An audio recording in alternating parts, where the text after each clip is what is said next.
Datça etabına gitmeden sabah aldığımız nemaneleri gömüyoruz şu anda. Simit almıştım, poğaça almıştım kahvaltıdan.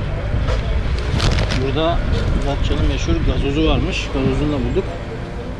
Bademli Datça gazozu. Bunu tüketiyoruz. Çağlar motoru aldı geldi bölgede. Etaba gitmeden önce çeşitli nevalelerimiz var. Onları tüketeceğiz. Suyumuz var. Bol bol içeceğiz. Buradan etaba. Datça 2.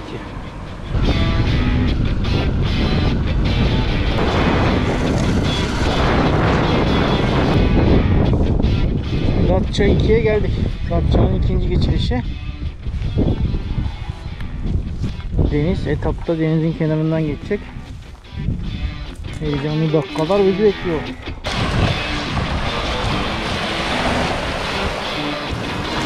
Türkiye Rallisi'nin belki de en karizmatik etabındayız. Datça etabı. Burası gördüğünüz gibi denize sıfır. Etap hemen sahilin üst kısmından geçiyor. Finlandiya'da Olympia neyse, Fransa'da Polytechnique neyse, Monaco'da, Türkiye'de de bu. Aynı zamanda teknelerden de izlenebiliyor. Denize de girilebiliyor gördüğünüz gibi. Aynı zamanda etap da izleniyor. Böyle bir efsane etabı bize kazandırdığı için TOSVE'de teşekkür edelim bari, ne diyelim. Şu an ikinci geçişi bekliyoruz. Buradaki herkes bekliyor. Denize giren herkes, yaklaşık 20-30 kişi vardır. Tekneler de var. Onlar da etabı bekliyorlar muhtemelen.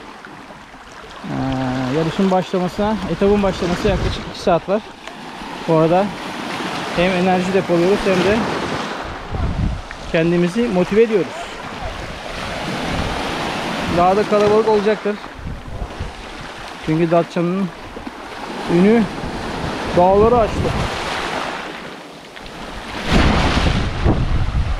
İnsan garip oluyor. Denize mi geldin, etaba mı geldin?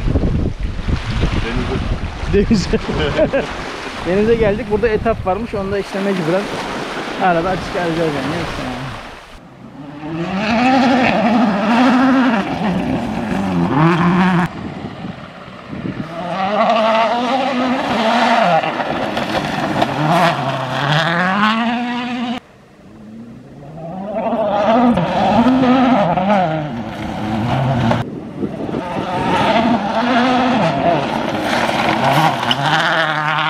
Özel etap 7'nin manzarası böyle. Datça 2. Dünya Rally Şampiyonası katılımcılarını şu an etabı bitirdiler. Biraz sonra ulusal katılımcılar başlayacak. Yağız Avcı geçti. Burak Çukurova geçti az önce önümüzden. Denize nazır toprak etabımız böyle. Bugünün bizim için son etap olacak. Buradan servis alanına, rally merkezine geçeceğiz. Görüntüler çok güzel. Arka plandaki tekneler, deniz manzarası, zaman zaman geçen helikopter güzel görüntüler veriyor. Rally etabının böyle deniz kenarında olması çok değişik enstantaneler yaratabiliyor.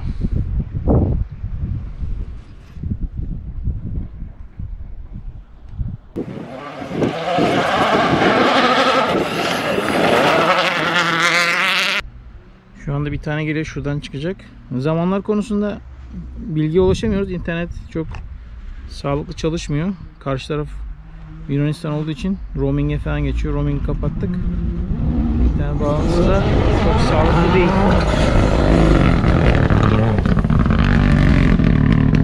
Spin attık.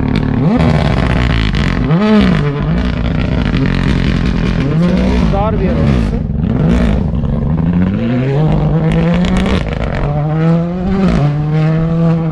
Sol virajda spin atınca kaldı. Orası dar bir yer olduğu için de toparlayamadı bir an.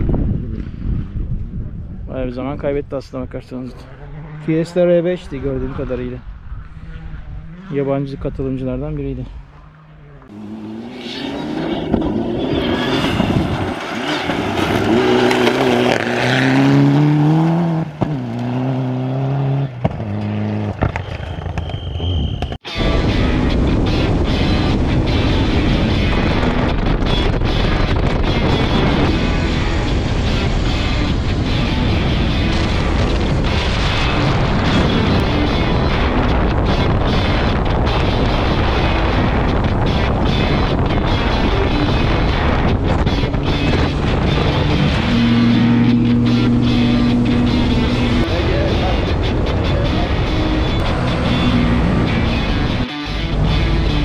Türkiye Rallisi'nde 3. gün. Son etap için servis alanının olduğu noktaya geldik.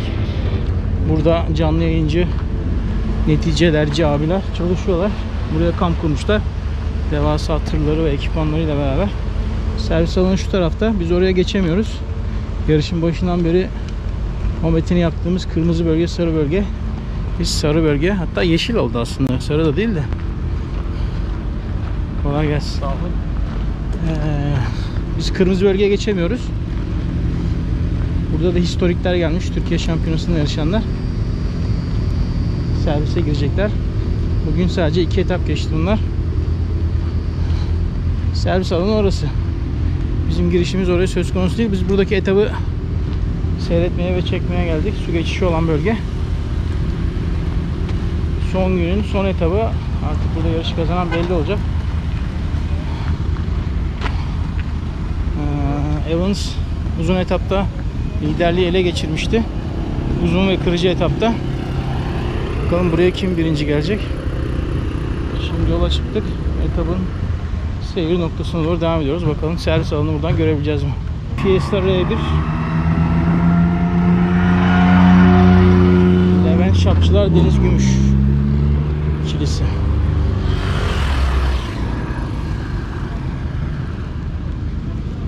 Burası. Kolay gelsin. Buradan. Tamam. Kolay gelsin. Hala açık. Çok araçlar geliyor. Tamam. Tabii ki. Burası etapın stopu.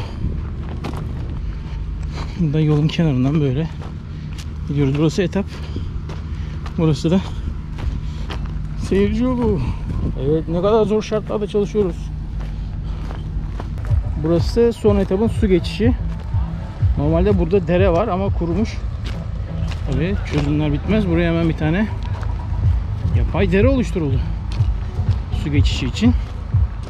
Bakalım beni nerede muhafaza edecekler.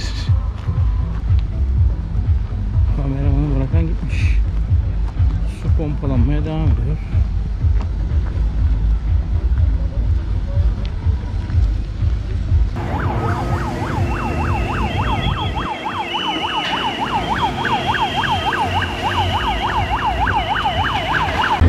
Podyum hazırlıkları devam ediyor. Orada Sayın Başkan Eren Üster Toprak ve federasyon yetkilileri organizasyonu değerlendiriyorlar muhtemelen.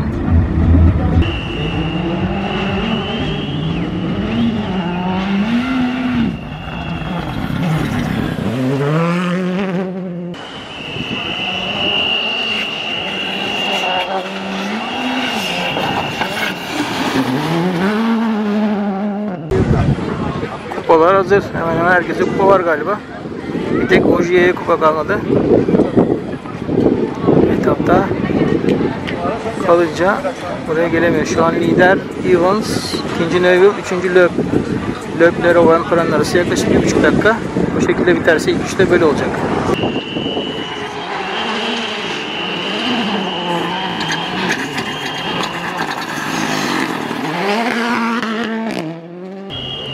Evet sevgili misafirler, değerli konuklar, dünyada en güzel oyuncuyu yaptıklarını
Evans az önce etaptaydı. Şimdi röportaj veriyor.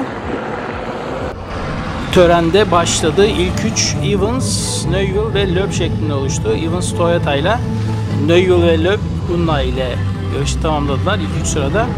Loeb'in son yarışı olduğu hakkında söylentiler var. 9 kez Dünya Rally şampiyonu olmuş bir sürücüyü yeniden Türkiye'de izleme şansını bulmuş olmak çok gurur verici. Çok heyecanlı dakikalar yaşattı bize. Ödül töreni devam ediyor şu anda. Bu sağ taraf protokolün ve VIP'in olduğu bölüm oldu. Oraya bir yer ayırdılar. İşte fotoğraf çekiyorlar, video çekiyorlar. VIP'in içinde sanırım influencerlar da var. Bu yarışın başından beri konuştuğumuz davet ettin etmedin muhabbetin içinde onlar da var. Buradan şimdi biz aynı anda etabı da izleyebiliyoruz tabii. Arkamızda etap var. Burada şimdi bir isim geliyor. Düdükler çaldı. Su geçişi böyle bir yer. Şu sol arkada çadır gibi gördüğünüz yer aslında VIP ve protokolün seyrettiği yerdi. Sol tarafında Çağlar'ın ve fotoğrafçı Murat'ın olduğu yerde fotoğrafçılarla doluydu. Yine o karşı tepede seyirciler doluydu. Suyun bu tarafta seyirciydi. Bayağı ilgi var aslında seyircinin yasak olmasına rağmen, seyirci alınmamasına rağmen. Tören devam ediyor. Sağ tarafta bu protokolün içinde Serkan Yazıcı da var, eski başkan. Eren Üçler Toprağı ve Sayın Vali kupaları dağıtmaya devam ediyorlar. Tören devam ediyor. Evet, yeniden düdükler çaldı. Bu sefer birisi geliyor galiba. Evet, beyaz bir Fiesta. Fiesta R5 geldi. Ford Fiesta R5. Buradan hemen finish'e giriyor. Döndüğü zaman sağ tarafta hemen finish var. Kutlamalar da devam ediyor.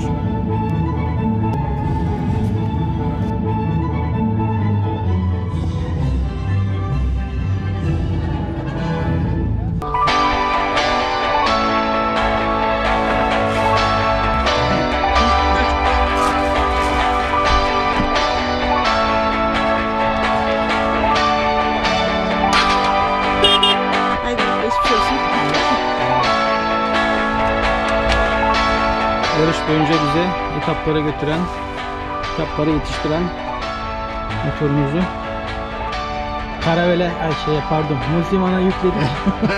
Multiman yükledik. Özel istek üzerine Multiman. Yayan dönersin sonra. Yayan dönmemek için Multiman, sevgili Multiman'ımıza yükledik ve şimdi dönüş yoluna çıkıyoruz. Çok güzel bir Rally Türkiye'ydi. Türkiye rallisiydi. Rally Türkiye'ydi. Hepsi birbirine giriyor. Umarım tekrar gelebiliriz ve bu aksiyonu yeniden yaşayabiliriz.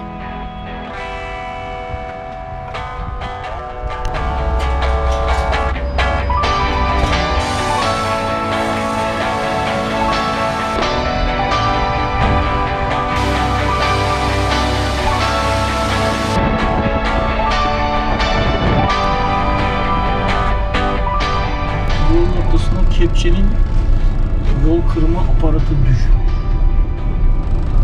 Kendisi nerede acaba? Ha, bunun üstünde miydi acaba? Kamyonun üstündeydi galiba.